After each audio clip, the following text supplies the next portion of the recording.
Voter చీటీ, ID కార్డుతో polling కేంద్రంలోకి వెళ్లాలి. మొదట ఉండే పోలింగ్ అధికారి తన వద్ద ఉన్న ఓటర్ల లిస్టుతో ఓటరు వివరాలను పోల్చుకుంటారు.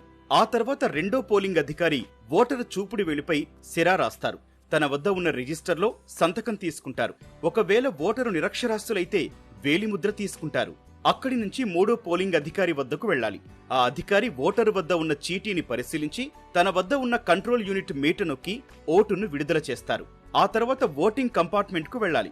బ్యాలెట్ యూనిట్ పై మీకు నచ్చిన పార్టీ అభ్యర్థి పేరు, గుర్తు ఎదురుగా ఉండే బటన్ను నొక్కాలి.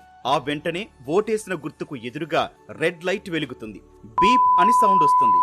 పక్కనే ఉండే వీవీప్యాట్ యంత్రంలో మనం ఓటేసిన గుర్తు, అభ్యర్థి పేరుతో స్లిప్ కనిపిస్తుంది. 7 సెకండ్ల తర్వాత ఆ చీటీ సీల్ వేసిన డబ్బాలో పడిపోతుంది. ఆ తర్వాత బీప్ సౌండ్ వస్తుంది. అప్పుడే ఓటు నమోదు ప్రక్రియ ముగుస్తుంది. ఇందులో ఏవి జరగకపోయినా అక్కడుండే ప్రిసైడింగ్ అధికారికి ఫిర్యాదు చేయాలి. ఓటరు గుర్తింపు కార్డుతో పాటు Aadhaar, PAN, driving licence, passport, ఉపాధి హామీ జాబ్ కార్డు వంటి 12 రకాల కార్డులు ఏవైనా చూపించొచ్చు.